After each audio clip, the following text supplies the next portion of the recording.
नमस्कार, मैं हूं आपके साथ पूजा अग्रवाल और आप देख रहे हैं न्यूज स्टेट बिहार झारखंड। नवरात्र के पावन दिन चल रहे हैं और आज है नवरात्र का चौथा दिन। आज मां दुर्गा के चौथे स्वरूप मां कूष्मांडा की पूजा की जाती है और आज की खास पेशकश में हम आपको यही बताएंगे कि मां के स्वरूप से जुड़ी क्या मान्यताएं हैं, आज के दिन मां की पूजा कैसे की जाए कि हमारे घर में सुख समृद्धि आए और हमारा जीवन सुखमय से भर जाए। तो चलिए मां के नाम और आशीर्वाद के साथ करते हैं आज के सफर की शुरुआत।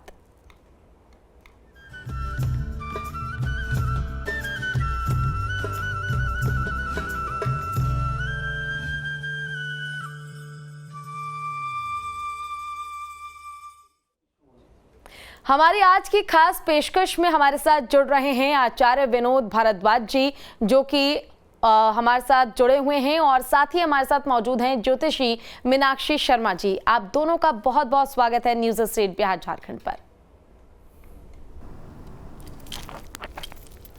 तो देखिए, सबसे पहले शुरुआत करते हैं, आपके साथ करना चाहूंगी विनोद जी।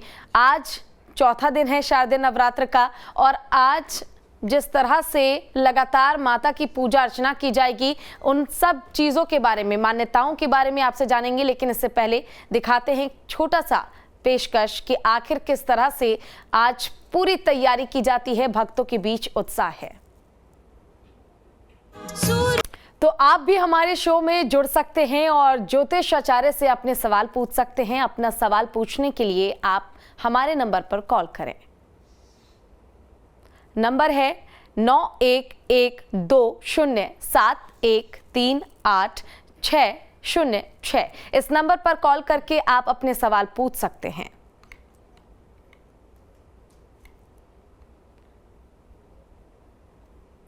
तो चलिए आज की चर्चा की शुरुआत करते हैं। सबसे पहले आचार्य जी, मैं आपसे ही जानना चाहूंगी, आज माता के चौथे स्वरूप की पूजा अर्चना की जा रही है, कैसी है मां कूष्मांडा? जी बिल्कुल पूजा जी, लेकिन सबसे पहले हम माता की आराधना कर लें, क्योंकि माता की आराधना निश्चित रूप से कल्याणकारी होती है। हर भक्तों का कल्याण करने वाली माता है। तो सबसे पहले एक श्लोक में माता की स्तुति करते हैं जी। दुर्गे स्मृता हरति भीष्मशेष जंतो स्वस्थै स्मृता मतिमतीव शुभम ददासी दारिद्र दुख भयहारणिका त्वदन्या सर्वोपकार करणाय सदा धृचित्त। परम अंबिका जगदम्बिका सबका कल्याण करें। पूजा जी, नवरात्र के चौथे दिन माता कूष्मांडा का पूजन किया जाता है। माता कूष्मांडा निश्चित रूप से कल्याण करने वाली हैं। माता कूष्मांडा का वास इस शरीर के अहनाद चक्र में होता है और अहनाद चक्र का स्थान हृदय स्थल पे होता है। तो निश्चित रूप से माता अहनाद चक्र पे स्थान होकर के आपके हृदय की रक्षा करती हैं, आपके मन मस्तिष्क की रक्षा करती हैं। ज्योतिष के अनुसार माता का वास निश्चित रूप से बुध ग्रह में है, जो कि मिथुन और कन्या राशि पे आता है। अर्थात मिथुन और कन्या राशि के जातकों के लिए आज के दिन माता की आराधना निश्चित रूप से कल्याणकारी होती है। माता का वास जो होता है, यदि हृदय चक्र में है, तो निश्चित रूप से माता की आराधना से वहाँ से रिसाव होता है। कुछ ऐसे द्रव निकलते हैं जो कि आपके हृदय को मजबूत करता है, आपके मन मस्तिष्क को मजबूत करता है। तो माता की आराधना के लिए आज के दिन आप क्या करें? प्रातः काल उठ करके स्नान करें। हो सके यदि संभव हो तो हरे रंग के वस्त्र पहने और हरे रंग के आसन जरूर आप लें।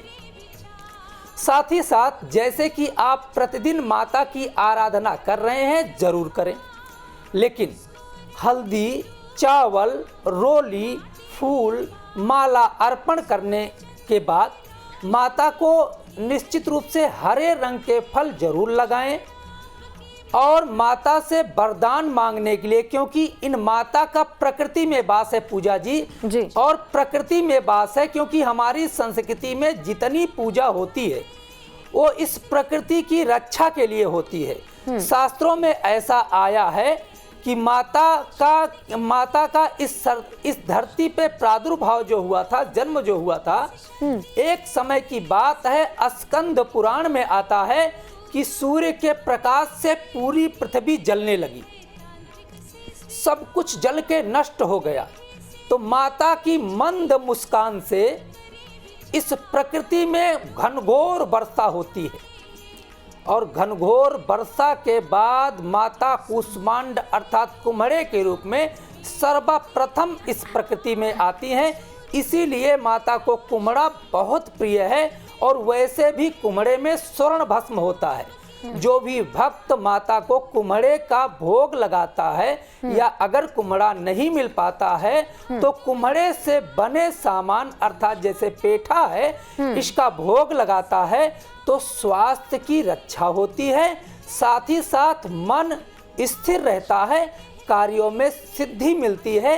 इसलिए कुम्हड़े का भोग आज के दिन साधक जरूर लगाएं पूजा। ठीक है पंडित जी, यानी कि कुम्हड़े का भोग माता कूष्मांडा को अगर आप चढ़ाएंगे तो इसका फल आपको काफी ज्यादा मिलेगा और हर परेशानी का हल भी इसी के साथ मिलेगा। मीनाक्षी जी, आपसे मैं जानना चाहूंगी, देखिए आज माँ कूष्मांडा का सहारा लेकर अपने बिगड़े हुए ग्रहों को किस तरह से ठीक किया जा सकता है और किस तरह लोग अपनी परेशानियों से निजात पा सकते हैं, जानना चाहूंगी आपसे। जय माँ कूष्मांडा।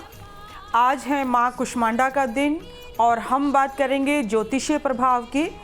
तो देखिए, आज है चौथा नवरात्रा और आज का अगर हम गोचर देखते हैं तो सूर्य और शुक्र दोनों ही कन्या राशि में आ गए हैं, और कन्या राशि है माता को भी बहुत प्रिय है। कन्या पूजन होता है, कन्याओं को भोग चढ़ाया जाता है। तो अगर आज के दिन माता को एक विशेष चढ़ाया जाए, उनको भोग लगाया जाए, तो अवश्य ही माता प्रसन्न होकर आपकी कुंडली के जो भी ग्रह अनुकूल नहीं हैं उनको अनुकूल करने का पूरा वरदान देती हैं। जैसा कि पंडित जी ने भी बताया है कि माता को हरा जो भोग है बहुत पसंद है। इस भोग में आज विशेष रूप से आपको रखना है हरी इलायची, सौंफ और विशेष रूप से पिस्ता।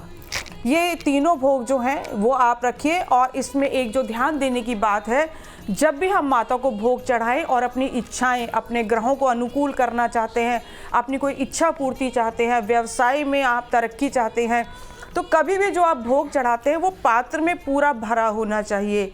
कभी भी पात्र खाली नहीं होना चाहिए। कोशिश करते हैं पात्र ऊपर तक भरा हो, क्योंकि जैसा हम उनको अर्पण करेंगे वैसा ही हमको हमारे जीवन में मिलेगा। तो आज जो है दिन है माता का, और हमारे ग्रहों को अनुकूल करने के लिए ज्योतिष के हिसाब से भी ये उपाय बहुत ही अच्छा रहेगा जी। साथ ही हम अगर बात करते हैं राशियों की, तो इस समय सिंह राशि, कन्या राशि, तुला राशि और शनि राशि, इन सभी को आज का ये नवरात्रा या आज की गई पूजा जो है उनको 100 या 1000 गुना फल देने वाली है। क्योंकि अभी शनि भी मार्गी होने वाले हैं जो कि 23 अक्टूबर को मार्गी होंगे। तो इन सभी राशियों के लिए आज का नवरात्रा बहुत ही फलदायी है और आज की पूजा उनको बहुत ही अच्छा फल देने वाली है। ठीक है, हमारे साथ हमारे एक कॉलर हैं प्रकाश, नालंदा जिले से वो जुड़ चुके हैं। प्रकाश, क्या सवाल है आपका, क्या सवाल पूछना चाहते हैं आप? जय माता दी मैडम, मेरा सवाल है कि नकारात्मक शक्तियाँ से दूरी बने कैसे, इसके लिए कुछ उपाय। जी ठीक है मीनाक्षी जी, नकारात्मक शक्तियों से किस तरह से बचा जाए, किस तरह से दूरी बनाई जाए, ये जानना चाहते हैं। आपने बताया कि आप एक नेगेटिव ऊर्जा को आप फेस कर रहे हैं, इस वक्त आपको लगता है नकारात्मक शक्तियाँ आपके साथ हैं और घर में इनका प्रभाव है। तो आज के दिन आप एक छोटा सा उपाय कर लीजिए। आपको क्या करना है, फिटकरी लीजिएगा और फिटकरी को पानी में रख दीजिए, कांच के किसी पात्र में पानी में रख दीजिए। उसके बाद उसको किसी स्प्रे वाली बॉटल में डालकर आप घर के पूरे कोने में उसको डालिए। साथ में चारों तरफ उसको स्प्रे कीजिए और साथ में थोड़ी थोड़ी पीली सरसों आप डाल दीजिए आज के दिन, और सुबह उसको झाड़ू लगाकर बाहर निकाल दीजिए। निश्चित मानिए घर से नेगेटिविटी हमेशा के लिए दूर होगी आपकी। और अगर आप कर सकते हैं तो एक और साथ में आप छोटा सा उपाय कर सकते हैं कि घर के जितने भी लोग हैं वो एक एक मुट्ठी जो सरसों है, पीली सरसों, और उसमें 7-7 दाने लौंग के लेकर उनके सर के ऊपर से एंटी क्लॉकवाइज यानी विपरीत अवस्था में घुमाकर आप उसको डाल दीजिए घर से बाहर। और जो आप घर से बाहर डालते हैं कम से कम 100 मीटर की दूरी जरूर रखिएगा, क्योंकि ये हम उतारा कर रहे हैं, उसको घर से नेगेटिविटी को दूर कर रहे हैं। तो कभी भी अपनी छत के ऊपर या घर के आसपास किसी भी तरह के उतारे को ना करें, जो भी करें कम से कम 100 मीटर की दूरी पर हो। बिल्कुल दोनों उपाय प्रकाश, बहुत अच्छे देखिए हैं। आप फिटकरी के जरिए हर एक नकारात्मक ऊर्जा से दूरी जो है वो स्थापित कर सकते हैं। तो जरूरी है कि आप जो भी बातें मीनाक्षी जी ने आपको बताई उनको जरूर फॉलो करें ताकि आप अपनी परेशानियों से निजात पा सके। अब मैं रुक करना चाहूंगी विनोद जी आपका, और आपसे जानना चाहूंगी कि आज के लिए पूजा करने के लिए शुभ मुहूर्त क्या रहने वाला है, और उस शुभ मुहूर्त में माता को कैसे मनाया जाए, कौन से मंत्रों का उच्चारण किया जाए जो दर्शकों के लिए, भक्तों के लिए सरल भी हो और माता भी मान जाए। देखिए पूजा जी, आज का विशेष मुहूर्त के बारे में हम आपको जानकारी दें, लेकिन आपको जानकारी देना चाहता हूँ आपके माध्यम से जितने भी हमारे दर्शक हैं जो भी इस शो को देख रहे हैं, क्योंकि माता का वास अहनाद चक्र पे है, तो निश्चित रूप से मानसिक समस्या और हृदय गति जैसे कि हार्ट अटैक वगैरह की अगर आपको प्रॉब्लम है या मानसिक समस्या से जूझ रहे हैं, तो एक कार्य आपको करना आज के दिन बहुत आवश्यक है, क्योंकि माता की जागृति यदि अहनादि चक्र में होती है तो हृदय मजबूत होता है, मानसिक क्षमता मजबूत होती है। देखिए आज के दिन प्रातः काल यदि हो सके तो हरे आसन पे बैठे, नहीं मिल रहा है तो आप लाल आसन ले लें, लेकिन ध्यान रहे ऊन का आसन, कंबल आदि लेकर के बैठें। बैठ करके आप जो है पूरब की ओर मुंह करके बैठें तो जो है ध्यान मुद्रा में बैठें। अपने हृदय स्थल पे एक लाल रंग का बिंदु का ध्यान करें, आंखें बंद करके ओम कुष्मांडा देव्यै नमः, जोर से नहीं बोलना है, मैं आपको बताने के लिए जोर से बोल रहा हूँ। मन में ही बोलना है, और ऐसा ध्यान करके अपने गुरु का ध्यान करें। यदि आपने गुरु मंत्र नहीं लिया है तो माता को ही गुरु मान करके आप ध्यान करें। यह मंत्र आप 11 बार करिएगा, निश्चित रूप से अहनाद चक्र अहनादित हो जाएगा और हृदय की समस्याएं, हृदय से जुड़ी हुई जितनी बीमारियां हैं वह दूर हो जाएंगी। सीने से आपके चेस्ट में जितनी बीमारियां हैं वह दूर हो जाएंगी, मानसिक समस्याएं दूर हो जाएंगी। देखिए माता की पूजा के लिए आपने मुहूर्त पूछा है, तो सूर्योदय से लेकर के मध्याह्न काल अर्थात दोपहर के पहले पहले यदि आप माता की पूजा अच्छे ढंग से संपन्न कर लेते हैं तो ज़्यादा अच्छा है। लेकिन चिंता करने की बात नहीं है, क्योंकि नवरात्रि नवस्य दिनम रात्रि ही यस्याः सा नवरात्रि। आप जब समय मिले उचित समय देख करके माता की पूजा आराधना जरूर करें। बिल्कुल आचार्य जी, हमारे साथ अंजलि जुड़ गई है औरंगाबाद से। अंजलि, आपका क्या सवाल है, क्या पूछना चाहते हैं आप? मेरा सवाल ये है कि मेरी शादी में काफी लेट हो रही है, लड़के मुझे मिल ही नहीं रहे हैं और मैं शादी करना चाहती हूँ, बट उम्र निकल गई है लेकिन शादी नहीं हो रही है, तो कब तक होगी मेरी शादी? बिल्कुल विनोद जी, आपसे चाहूंगी कि आप जवाब दें कि आखिर कब तक शादी हो पाएगी अंजलि की। देखिए अंजलि जी, सबसे महत्वपूर्ण चीज़ है कि ज्योतिष में डेट ऑफ बर्थ, जन्म समय, जन्म स्थान होना बेहद आवश्यक है। लेकिन आपने विवाह से संबंधित प्रश्न किया है, तो विवाह का स्टार होता है शुक्र। जन्म कुंडली का 7वां भाव दाम्पत्य जीवन का भाव है। मैं आपको एक ही राय देना चाहता हूं कि नवरात्र में, इसी नवरात्र में आप जो है एक माता का आवाहन होता है और उन माता का आप ध्यान करिएगा, अर्थात जो है 9वीं माता जो कि सिद्धि देती हैं उनका ध्यान करिएगा। एक चीज़ और करिएगा, आप अपने लिए एक स्टोन खरीदिएगा और हो सके तो जो है अमेरिकन डायमंड, या अगर नहीं आप ले सकती हैं तो ओपल भी ले सकती हैं, और शुक्रवार के दिन आप इस स्टोन को आप जो है बीच वाली फिंगर में आप धारण कर लिएगा। निश्चित रूप से जब शुक्र बलवान होता है तो निश्चित रूप से विवाह की समस्याएं दूर होती हैं। एक कार्य और करिएगा, बृहस्पति भी विवाह का द्योतक ग्रह है, बृहस्पतिवार का व्रत करें, केले के पेड़ में आप 1 लोटा पानी ले जाकर के डालें, ओम ब्रीम बृहस्पतये नमः, और भगवान विष्णु की आराधना करें। निश्चित रूप से आपका दाम्पत्य जीवन जल्दी जुड़ जाएगा और आपका दाम्पत्य जीवन खुशहाल भी होगा।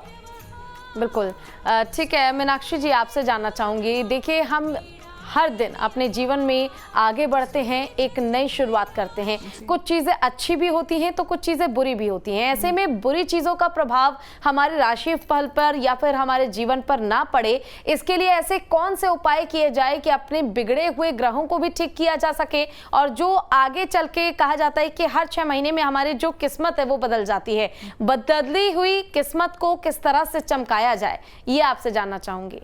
जी हाँ, कभी कभी जीवन में ऐसा हो जाता है कि हमारी जो मेहनत है, हमें लगता है कि नहीं काम बन रहे हैं। ये जो दिन है माता नवरात्रे के जो दिन चल रहे हैं, या खासकर आज का माँ कुष्मांडा का दिन है, क्योंकि माता है ही भक्तों का सृजन करने वाली। तो आज के दिन में जो विशेष उपाय हैं वो इस तरह से हैं। हमें क्या करना है, माता के सामने एक पटरे पर लाल रंग का आप कपड़ा बिछा दीजिए 1.25 मीटर, और उसके ऊपर 4 गुलाब के फूल। 4 इसलिए कि हमारे चौथे भाव को ये रिप्रेजेंट करता है और आज चौथा नवरात्रा भी है। 4 गुलाब के फूल में कपूर रख के माता के सामने रखिए और इस मंत्र का कम से कम 3 माला जाप कीजिए। ओम गंध द्वाराम दुराधर्षाम नित्य पुष्टाम करीषणीम ईश्वरीम सर्वभूतानाम तामी हो वहे श्रियम। माता का मंत्र है, ये श्री सूक्तम से है। इससे आपके बिगड़े हुए काम भी बनेंगे और माँ लक्ष्मी की कृपा भी मिलेगी। साथ में माँ कुष्मांडा आपके जो भी कामों में रुकावट है वो भी देंगी। एक बहुत सरल सा उपाय है, अगर कोई भी ग्रह खराब है, कुछ भी जीवन में प्रॉब्लम है, विवाह नहीं हो रहा या संतान से अगर कोई भी दिक्कत है, तो माँ कुष्मांडा का आज का जो विशेष उपाय है, माता को आज एक लड्डू चढ़ाया जाए जिसमें सिर्फ पीले रंग की बूंदियां हो, कोई और रंग ना हो, क्योंकि आज गुरुवार है और माता से रिलेटेड है। तो आज एक बूंदी का लड्डू माता को चढ़ाया जाएगा और साथ में पीले फूल, और प्रार्थना की जाएगी माता से कि हमारे कष्ट दूर हों। इस छोटे से उपाय से निश्चित ही आपके सारे ग्रह अनुकूल होंगे और जो भी समस्याएं हैं आज के दिन वो सभी दूर होंगी। जैसे विवाह की या संतान की, आपकी विदेश यात्रा की, आप पढ़ना चाहते हैं, शिक्षा की, कोई भी आपकी दिक्कत है, कुंडली का कोई भी ग्रह खराब है, इन 2 छोटे से उपाय से आपके सभी ग्रह अनुकूल होंगे। ठीक है, हमारे साथ एक और कॉलर हमारी रोशनी जुड़ गई हैं जमशेदपुर से। रोशनी, क्या पूछना चाहती हैं आप, क्या सवाल हैं आपके? कि मैं अखबार पर जाती हूँ, क्या करना चाहिए? आपकी आवाज़ ठीक से नहीं आ रही है रोशनी। मेरा प्रश्न ये है, जाती हूँ, मैं स्वस्थ नहीं रहती, क्या करना चाहिए कि मैं स्वस्थ रहूँ? ठीक है, मीनाक्षी जी, आपसे जानना चाहूंगी, ग्रहों का खेल किस तरह से सुधारा जाए कि रोशनी जी बिल्कुल स्वस्थ हो जाएं? बिल्कुल रोशनी जी, जैसा कि आपके नाम के हिसाब से आपकी तुला राशि बनती है, तो इस वक्त शनि जो गोचर करता है मकर राशि में, और अभी मार्गी हो जाएगा वैसे 23 अक्टूबर को, तो हमें लगता है कि 23 अक्टूबर से आपका स्वास्थ्य भी बिल्कुल ठीक होगा।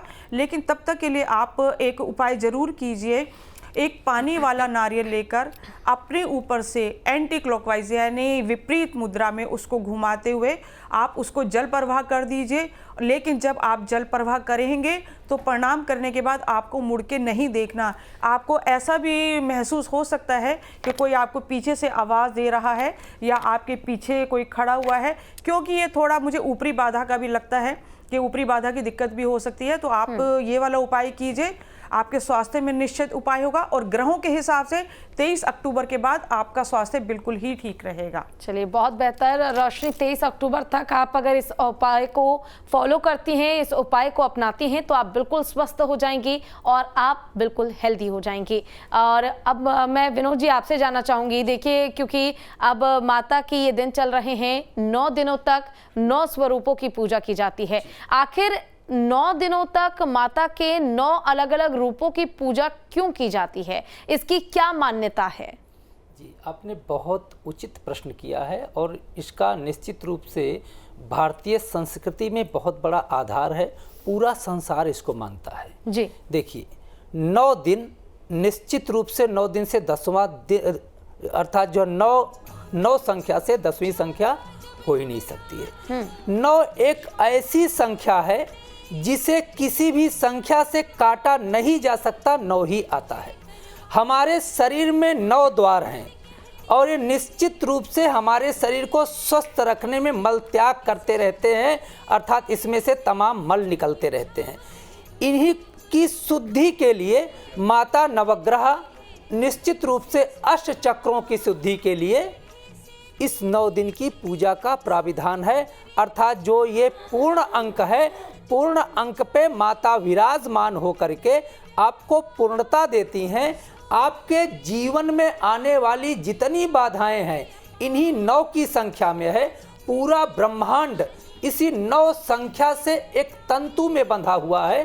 तो एक तंतु में अगर बंधा हुआ है तो वह तंतु कितना मजबूत हो, कितना अच्छा हो, इसलिए 9 शक्तियों की पूजा करके इस 9 संख्या को आत्मसात किया जाता है।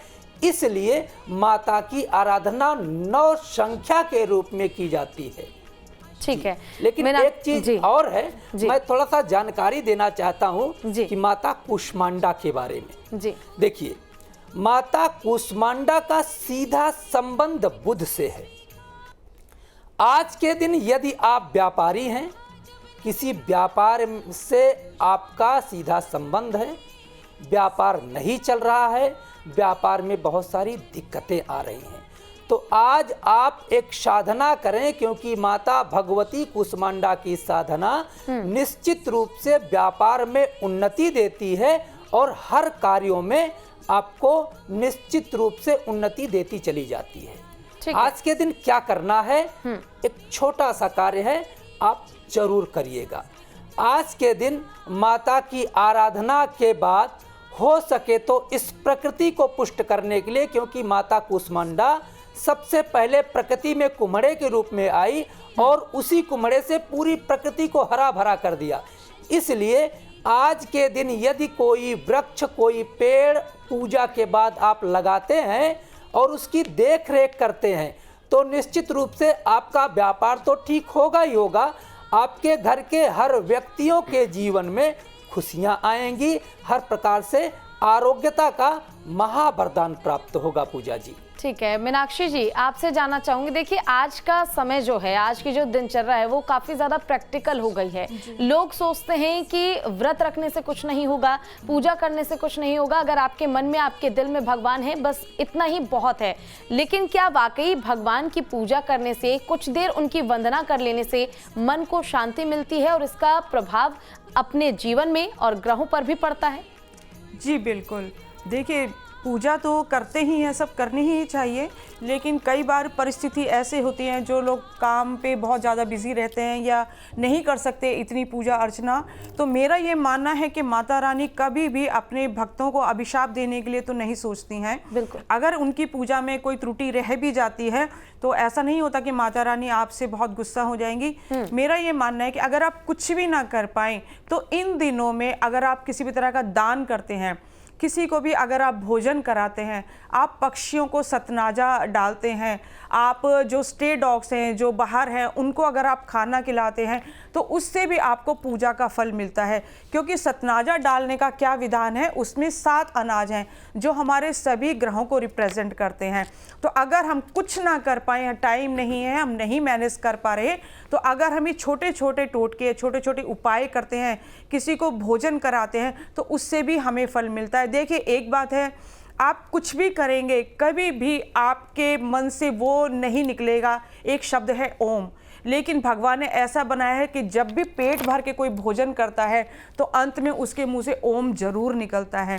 तो ये ओम और ओंकार जो है, ये एक सेटिस्फैक्शन को, हमारी संतुष्टि को रिप्रेजेंट करता है, हमें संतुष्टि मिलती है। तो ऐसे ही अगर आप किसी को भी भोजन कराते हैं तब भी आपको पूजा का उतना ही फल मिलेगा। बिल्कुल, यानी कि मीनाक्षी जी का साफ तौर पर यह कहना है कि आप अपने जीवन में कितने भी व्यस्त रहिए, कितने भी बिजी रहिए, लेकिन अच्छे कर्मों के लिए, अच्छे कामों को करना बहुत ज्यादा जरूरी है और अच्छे काम करना बिल्कुल ना भूलें। और जो उपाय बताए गए इन्हें भी करना बिल्कुल ना भूलें, क्योंकि अगर आप ये उपाय करते हैं तो इससे आपका जीवन और ज्यादा आसान हो जाएगा और ज्यादा सरल हो जाएगा। फिलहाल के लिए बस इतना ही, लेकिन आप सभी को न्यूज स्टेट बिहार झारखंड की तरफ से शारदीय नवरात्र की बहुत बहुत शुभकामनाएं। नमस्कार।